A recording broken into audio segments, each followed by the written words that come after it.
ఇప్పుడే country delight యాప్ని download చేసుకోండి. Download the country delight app now.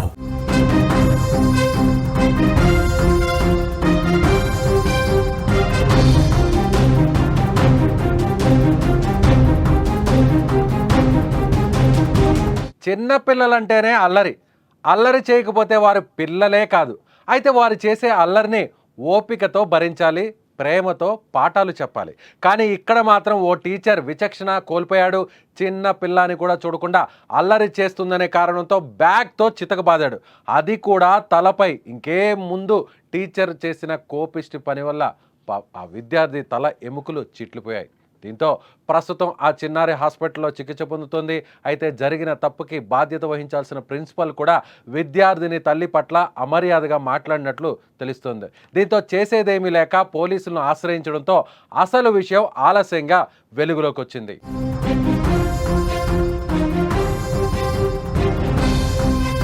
Chittoor జిల్లా పుంగనూరులోని ఓ ప్రైవేట్ స్కూల్లో నాగశ్రీ 6వ తరగతి చదువుతుంది. అయితే రోజులానే ఈ రోజు కూడా స్కూల్కి వెళ్ళింది. క్లాస్ రూమ్లో నాగశ్రీ అల్లరి చేస్తుందని ఉపాధ్యాయుడు బాలిక తలపై బ్యాగ్తో బలంగా కొట్టాడు. ఆ తర్వాత స్కూల్ నుంచి ఇంటికి వెళ్ళిన ఆ బాలిక తీవ్రమైన తలనొప్పి, వాంతులు, విరోచనాలంటూ అల్లాడిపోవడంతో తల్లిదండ్రులు హాస్పిటల్కు తీసుకెళ్లారు. అక్కడ బాలికను పరీక్షించిన వైద్యులు దెబ్బ బలంగా తగలడంతో పుర్రె ఎముక విరిగినట్లు తెలిపారు. హెడ్ స్కానింగ్ చేయగా పుర్రె సొట్టపడినట్లుగా కనిపించింది. దీంతో విషయం తెలుసుకున్న తల్లిదండ్రులు స్కూల్ మేనేజ్మెంట్పై పోలీసులకు ఫిర్యాదు చేశారు. సదరు టీచర్పై తగిన చర్యలు తీసుకోవాలని కోరుతున్నారు. బిడ్డను ఈ పరిస్థితుల్లో చూసి తల్లిదండ్రులు అల్లాడిపోతున్నారు. లక్షలు ఫీజులు కట్టి పిల్లలను స్కూళ్లకు పంపేది చంపుకోవడానికా, ఇలా చావ బాధించుకోవడానికా అని ఆవేదన వ్యక్తం చేస్తున్నారు. పిల్లలు అల్లరి చేస్తే బుద్ధి చెప్పాలి, లేదా మంచి మాటలతో భయపెట్టాలి. అంతేగాని ఇంత దారుణంగా ప్రవర్తిస్తారా అని టీచర్ పై మండిపడుతున్నారు.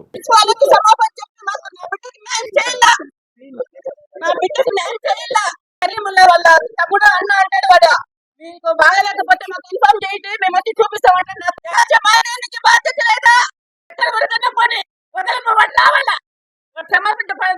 ఎగతాలు చేస్తాడు వాడు. వాడు పొద్దుంటాడు, రేపు వెళ్ళిపోతాడు. ఎవరి సమస్య వాడు? ఎవడో రావాల. వాళ్ళ బిడ్డలకు పాపలకు తగిలితే వాళ్ళకు ఇట్లా ఉంటారా?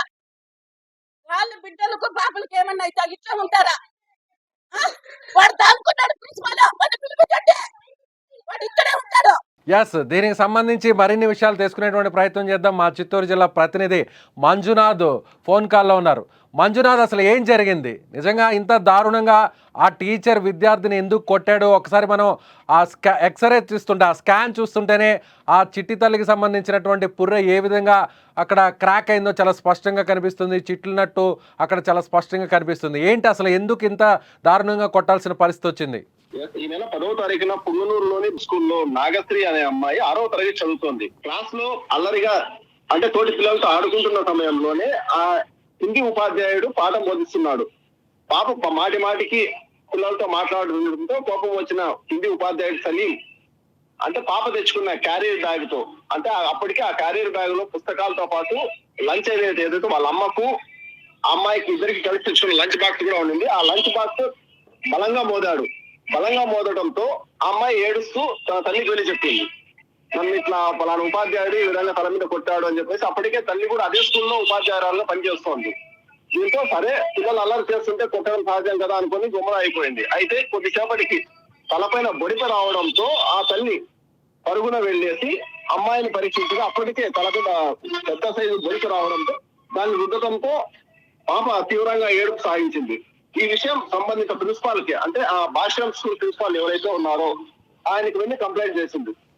ఈ విధంగా హిందీ మాస్టర్ సలీం అనే ఆయన నా కూతుర్ని కొట్టాడని చెప్పేసి ప్రిన్సిపాల్ సుబ్రహ్మణ్యంకి తెలియజేయడంతో సుబ్రహ్మణ్యం ప్రిన్సిపాల్ ఎవరైతే ఉన్నారో అతను ఏమాత్రం స్పందించకుండా కేవలం అంటే వెటకారంగా నవ్వి వెళ్ళిపోయాడని చెప్పేసి తల్లి ఆరోపిస్తోంది. ఈ విషయమై 2 రోజుల తర్వాత పాప ఇంటి దగ్గర ఏడుస్తూ జ్వరంతో పాటు విరేచనాలు, వాంతులు కూడా కావడంతో హాస్పిటల్ తీసుకెళ్లారు.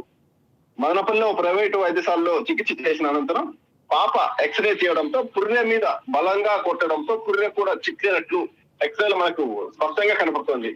దీంతో పాప పరిస్థితి విషమంగా ఉంది, మీరు మెరుగైన వైద్య చికిత్స కోసం బెంగళూరు గాని తిరుపతికి గాని తీసుకెళ్లాలని వైద్యులు పాప తల్లికై సూచించారు. అంటే పాప పరిస్థితి చికిత్స నిమిత్తం బెంగళూరుకి తీసుకెళ్లాలంటున్నారు. అంటే ప్రస్తుతం ఆరోగ్యపరంగా ఎలా ఉంది? అంటే భవిష్యత్తులో ఏదన్నా ఇబ్బంది తలెత్తే అవకాశం ఉందా? ఏం చెప్తున్నారు వైద్యులు?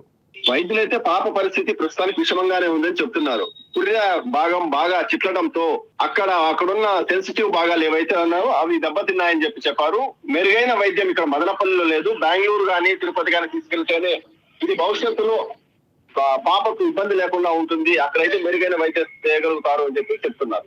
సో ఇప్పుడు మేనేజ్మెంట్ కావచ్చు, లేదంటే ఎవరైతే సంబంధిత టీచర్ కావచ్చు, అక్కడున్న ప్రిన్సిపాల్ కావచ్చు, ఏమంటున్నారు? ఇప్పుడు తప్పు జరిగిపోయిందని ఏమన్నా క్షమించమని ఆడుకునే వాళ్ళని బ్రతిమలాడేటువంటి పరిస్థితి ఉందా, లేదంటే ఇంకా కూడా బుకాయించే పరిస్థితి కనిపిస్తుందా? అయితే ఈ రోజు ఉదయం పాప తల్లి, మా పాప అవ్వ ఎవరైతే ఉన్నారో ఆమె స్కూల్లో వెళ్ళి స్కూల్ యాజమాన్యానికి ప్రిన్సిపాల్ తో గానీ ఆ టీచర్ సంబంధిత టీచర్ ఎవరైతే కొట్టారో సలీం గానీ మాట్లాడని వెళ్తే ఆమెను తల్లి పాప అవ్వను స్కూల్ దగ్గరికి రానివ్వకుండా గేట్లు వేశారు. అదే విధంగా ప్రిన్సిపాల్ అందుబాటులో లేడు.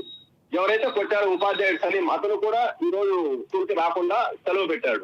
Right Manjunath, thank you. So ఇది ఒక్కసారిగా ఆ పాప మీద జరిగినటువంటి ఏదైతే కొట్టాడో, ఎంత బలంగా దాడి చేశాడో, ఎంత బలంగా కొట్టాడో ఒకసారి స్క్రీన్ మీద హెడ్ స్కాన్, తలక తీసినటువంటి స్కాన్ రిపోర్ట్ మీద చూస్తే మీకు చాలా స్పష్టంగా అర్థమవుతుంది. ఆ పుర్రె చిట్లినటువంటి భాగం చాలా స్పష్టంగా మీకు అక్కడ సర్కిల్లో, రౌండ్ సర్కిల్లో రెడ్ కలర్లో వేసినటువంటి ప్రాంతంలో మీరు చూడొచ్చు.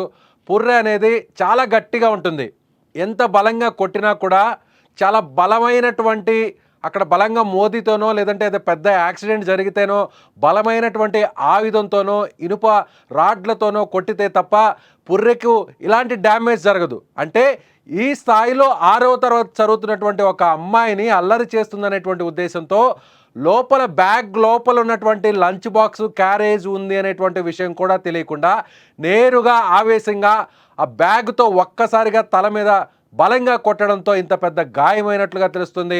అయితే ఆ చిన్నారి ఎవరికి చెప్పుకోలేక ఇంటికి వెళ్ళి ఏడిస్తే అక్కడ ఏం జరిగిందో ఒకసారి తలని పరీక్షిస్తే ఒక్కసారిగా వాచిపోవడం, తల మీద బుడిపి రావడంతో నేరుగా తల్లిదండ్రులు ఆ బుడిపిని కాస్త సరిచేసేటువంటి ప్రయత్నం చేశారు. వెంటనే ఆ చిన్నారి ఆ నొప్పికి అల్లాడిపోయింది. ఒక్కసారిగా వాంతులు విరోచనాలతో రావడంతో వెంటనే అప్రమత్తమైనటువంటి ఆ తల్లిదండ్రులు నేరుగా అక్కడున్న స్థానిక హాస్పిటల్కి తీసుకెళ్లడం జరిగింది. వెంటనే స్కాన్ తీశారు. స్కాన్ తీసిన తర్వాత వాస్తవం బయటకు వచ్చింది. ఒక్కసారిగా టీచర్ చేసినటువంటి ఈ అమానుషమైనటువంటి చర్యను చూసి వైద్యులే నివ్వెరపోయారు, వైద్యులే ఆశ్చర్యపోయారు.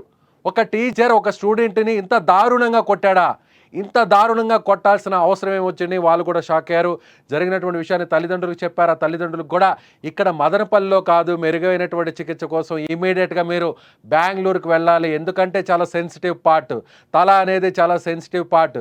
అందులోనూ పుర్రె, ఆ తల లోపల ఉన్నటువంటి మెదడు, ఇతర ముఖ్య భాగాలను, మెదడుకు సంబంధించినటువంటి నరాలను, వీటన్నిటి కూడా పుర్రె కాపాడుతూ వస్తుంది. అలాంటి పుర్రెనే చిట్లిపోయే విధంగా కొట్టాడంటే ఆ టీచర్ని ఏమనాలి? ఆ టీచర్ కొట్టిన తర్వాత ఆ తల్లి ఆ స్కూల్లోనే పనిచేస్తుంది. ఆ స్కూల్లోనే ఆ తల్లి పనిచేస్తుంటే జరిగినటువంటి విషయాన్ని అక్కడున్న టీచర్ దృష్టికి తీసుకెళ్తే ఏం జరుగుతుంది? తప్పు చేసింది, అల్లరి చేసింది, కొట్టాను, కొడితే తప్పేంటి అంటూ కూడా ఆయన బుకాయించే ప్రయత్నం చేశాడు. ఆ తర్వాత జరిగినటువంటి విషయాన్ని పై స్థాయి ప్రిన్సిపాల్కి చెప్పడంతో ప్రిన్సిపాల్ కూడా వెటకారంగా మాట్లాడినటువంటి పరిస్థితి. అంటే పిల్లలన్నాక కొట్టకుండా ఉంటారా, టీచర్లు అన్నాక ఇంత చిన్న విషయానికి ఎందుకు ఇంత రాద్ధాంతం చేస్తున్నారంటూ కూడా చాలా లైట్గా, ఈజీగా తీసుకుంటూ మాట్లాడారు.